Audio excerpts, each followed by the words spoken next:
En vrai, je sais pas trop cette vidéo, elle va donner quoi, si je vais la poster ou pas. Et en vrai, je sais pas trop qu'est-ce que je peux dire. Parce que la dépression, c'est un sujet vaste, très vaste, qui parle énormément de personnes. Mais en même temps, c'est tellement personnel. Genre, personne sait que je suis en dépression, ou du moins, ça se compte sur une main. En fait, actuellement, j'essaie d'arranger ma tête au mieux, mais il est genre 2h du matin. Et je me suis dit, c'est une bonne heure pour vous parler de la dépression.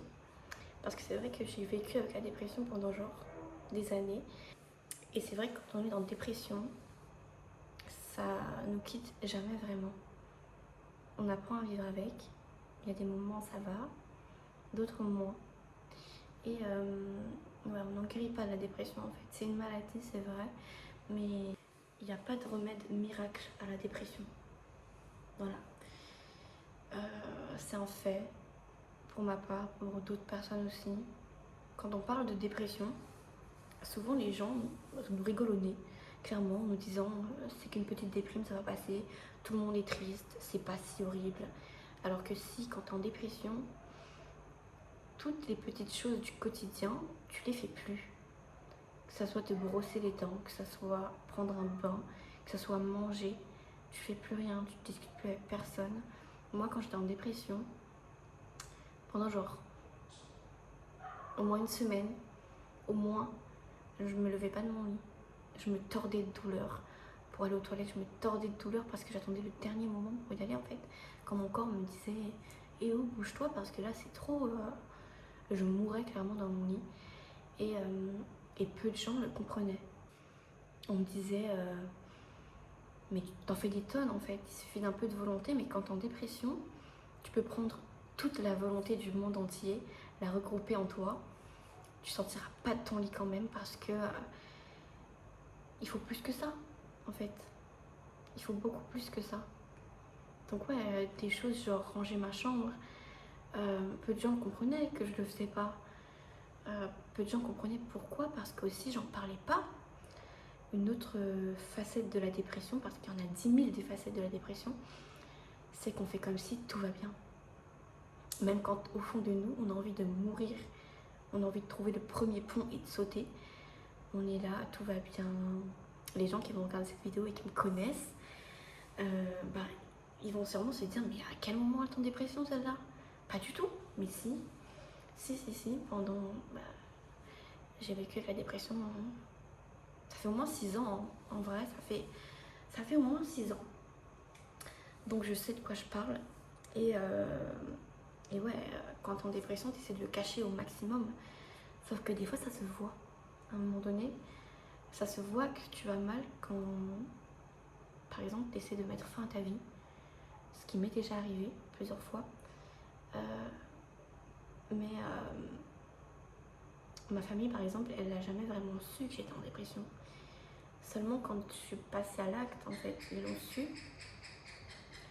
Mais sinon, ils l'ont pas su. Ça faisait des années déjà que j'étais en dépression et ils ne savaient pas. Moi, en fait, je passais à l'acte. Je passais à l'acte, mais j'allais pas jusqu'au bout parce que... Pas parce que j'avais envie de vivre, hein. J'avais pas envie de vivre, mais parce que des gens autour de moi auraient été impactés de ma mort. Alors, parce que j'ai des frères, j'ai des sœurs, j'ai des parents, j'ai des grands-parents, et je pouvais pas me dire que là, mes frères et sœurs, ils auraient eu une sœur morte, en fait. Que mes parents auraient eu une fille morte, et mes grands-parents, une petite fille morte. C'est ça qui m'a tenue en vie, parce que j'ai pensé aux autres. Et c'est ce que je fais toujours. Je pense toujours au bien-être des autres avant le mien. Ça a toujours été comme ça, aussi lointain que je me souvienne, ça a toujours été comme ça. Je fais passer le bonheur des autres avant le mien. Et c'est un point que j'aime des fois chez moi, mais que j'aime pas aussi. La dépression, ça te ronge de l'intérieur. Et il n'y a rien de pire parce que c'est toi contre toi-même en fait. Si tu veux la combattre, tu dois te combattre toi-même. Et il n'y a pas pire ennemi que toi-même. La dépression en fait elle est maligne parce que tu penses aller mieux. Tu penses aller beaucoup mieux. Tu te dis ok ma vie elle est super et tout. Et puis d'un coup tu vois une voiture passer. Tu vois un lampadaire un peu clignoter. Tu vois une feuille tomber d'un arbre. Et là tu te dis merde elle est là quoi. Genre elle est de retour. Elle est revenue. Et tu te demandes à ce moment-là si cette fois-ci tu auras la force de continuer. Si tu auras la force en fait d'avancer, d'aller de l'avant. Quand je dis qu'il faut plus que de la volonté pour sortir de la dépression, c'est que c'est vrai parce que j'ai essayé avec la volonté, j'ai mis toute la volonté que j'avais. J'ai vu des gens, je suis sortie de chez moi, mais à chaque fois, j'étais entourée de mes amis. Et je savais que si je leur parlais, j'aurais eu un soutien de leur part, mais je ne l'ai jamais dit. Mais j'étais entourée de mes amis et j'étais pas là. Quand tu es en dépression, tu es morte à l'intérieur et tu fais les choses par automatisme, parce qu'il faut le faire, tu vois. Et avec ma volonté, je me suis dit, en voyant des gens, j'irais mieux. Mais c'était pas le cas, parce que quand ils me parlaient, quand ils parlaient entre eux, j'étais là, mais j'étais pas là. Je les écoutais pas. Et je faisais des blagues à droite à gauche, et ça passait en fait. Ils pensaient tous que j'allais bien, mais c'était pas vrai. Donc la dépression, elle apporte énormément de facettes à une vie qui finalement est même plus la tienne. Et ça c'est vrai. Quand t'es en dépression, en fait, vraiment, ta tête elle est plus là. Ton corps il est là, mais il meurt. Hein. Clairement, il meurt. Il meurt à petit feu devant le regard de dizaines de personnes, que ce soit ta famille, tes amis, et personne ne le remarque parce que tu veux le cacher à tout prix. Surtout à La Réunion, la santé mentale c'est un truc tabou de fou. Personne ne va avoir un psychologue, personne n'admet qu'ils sont en trouble, personne n'admet tout ça parce que pour eux ça n'existe pas.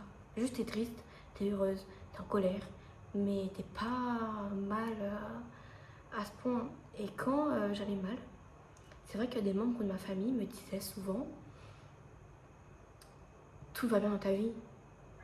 On veut dire t'as tes parents, tes deux parents sont encore là, tes frères et soeurs sont encore là, tout va bien dans ta vie, t'es jeune et tout, t'as pas à être triste. Et c'est vrai que ça me faisait encore plus culpabiliser d'être mal. Parce que je me disais, c'est vrai en fait, tout va bien dans ma vie, donc pourquoi je vais pas bien? Est-ce que j'ai un problème? C'est quoi mon problème? Et je voulais pas m'admettre en fait que j'étais en dépression. Pour moi, c'était horrible de me dire, je suis en dépression. Je suis pas légitime d'être en dépression parce que tout va bien. Et la dépression, en fait, elle apporte énormément de choses à côté, énormément de troubles. Et c'est vrai que moi, j'ai eu de l'anédonie. Donc, c'est quand tu ressens, en gros, hein, c'est quand tu ressens rien, mais vraiment rien. T'as plus d'émotions. T'es plus heureuse, t'es plus triste, t'as plus rien en fait. T'as plus rien, peu importe ce qui va se passer dans ta vie, t'as plus rien. Et quand j'étais en couple, bah, c'est vrai que ça m'a posé souci cette période d'anédonie parce que en fait c'est des sentiments qui sont paralysés un peu. Et donc quand tu es en couple et que d'un coup, du jour au lendemain, t'aimes plus la personne, mais en fait t'aimes plus rien. C'est pas t'aimes plus la personne, c'est que t'aimes plus rien du tout. Et, et donc je me faisais quitter parce que bah, la dépression m'avait transformée. J'ai perdu vraiment énormément de choses avec la dépression. En fait, comme je le dis, on n'est jamais guéri. Tu vois, là je vais bien. Là je vais super bien. J'ai jamais été aussi bien dans ma vie. Mais je sais qu'elle va revenir. Je sais pas quand, je sais pas à quel moment. Mais je sais qu'elle va revenir et elle me guette un peu de loin comme ça, en attendant vraiment le moment où je vais être le mieux dans ma vie et elle va revenir. Et souvent quand on parle de dépression, les gens s'imaginent que c'est quelqu'un qui pleure en longueur de journée, alors que non, c'est quelqu'un en vrai qui est, souvent c'est le cas, quelqu'un qui rigole, mais jusqu'aux larmes, vraiment elle rigole de fou. C'est la personne la plus joyeuse dans la pièce, celle qui ramène vraiment le soleil, là où il y a plein de nuages. C'est cette personne-là finalement qui est en dépression. La dépression, ça ressemble pas à ce qu'on imagine en fait. Faut la vivre pour le savoir. Et souvent les gens disent qu'ils seront là pour toi quand tu iras mal. Qu'ils sont là pour toi, que tu peux leur parler et tout.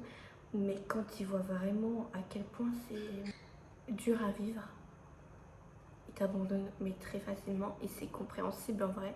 C'est compréhensible parce que tu te détruis toi-même. Et tu détruis tous ceux qui un jour se sont approchés de toi. Moi, je peux dire que si je sors de la dépression à chaque fois, c'est surtout grâce au soutien des autres. Ma mère, elle me nettoyait ma chambre, elle me disait d'aller prendre un bain, elle avait même pris un rendez-vous au psychologue pour moi, mais j'y suis jamais allée. Parce que des fois, souvent, quand on est en dépression, on veut pas se faire aider. Tu vois, dans notre tête, on mérite ce qui nous arrive. On va mal, on sait pas trop pourquoi, mais on veut rester dans ce mal en fait. On veut pas en parler. Et donc j'allais pas au rendez-vous de psy qu'elle me prenait à chaque fois. Mais à chaque fois quand même, elle nettoyait ma chambre. Elle me faisait sortir.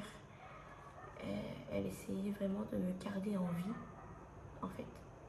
Et souvent, bon, je vais prendre mon exemple. Quand j'étais en période de dépression, ça se voyait pas du tout. Parce que, alors, soit je restais terrée dans mon lit, voilà, comme je l'ai dit, je restais une semaine dans mon lit à rien faire. ou sinon, je sortais en fait. J'allais en boîte, j'avais des vingtaines d'amis, je sortais tous les soirs avec eux. Je sortais vraiment tous les soirs avec eux. Et je faisais plein de choses. J'allais à l'école, j'avais de bonnes notes. Et personne ne pouvait savoir que j'étais en dépression. Mais vraiment personne. Personne s'en aurait douté. Et c'est ça aussi qui est horrible parce que quand t'es en dépression et que tu fais comme si tout va bien, ben en fait t'en sors pas. Parce que t'essaies de te dire, ok ben je vais pas si mal alors, parce que tu sors, tu vois, je sors, j'ai des amis, je sors tous les soirs. Donc forcément, ça va bien. T'essaies de te dire ça va bien, mais ça va pas. Ça va pas du tout. Aujourd'hui, heureusement, je vais mieux. Je vais mieux aujourd'hui et j'espère que ça va durer. Ça fait déjà un moment que j'ai pas eu de période de dépression, donc ça c'est super. Je pensais après avoir eu ma grossesse, j'aurais été en dépression postpartum parce que j'y suis vraiment confrontée en fait à la dépression. Mais non, je l'ai pas eu et tant mieux que je l'ai pas eu parce que je l'appréhendais beaucoup, mais je l'ai pas eu. Et donc pour l'instant la dépression elle est vraiment partie de ma vie. Mais elle va finir par revenir et je pense qu'aujourd'hui j'ai plus de force qu'avant pour y faire face. En tout cas je l'espère et cette fois-ci je me tairai pas en fait. Je vais pas me taire et faire comme si tout va bien parce que bah, je suis maman donc et j'ai aussi une vie qui dépend de moi entièrement. Alors je peux plus me permettre ce genre de choses, pas ne plus me permettre d'aller mal parce que c'est normal d'aller mal, c'est comme ça, mais ne plus me permettre de ne rien dire parce que ça impacte pas que moi maintenant, ça impacte plus que moi, ça impacte d'autres personnes et voilà.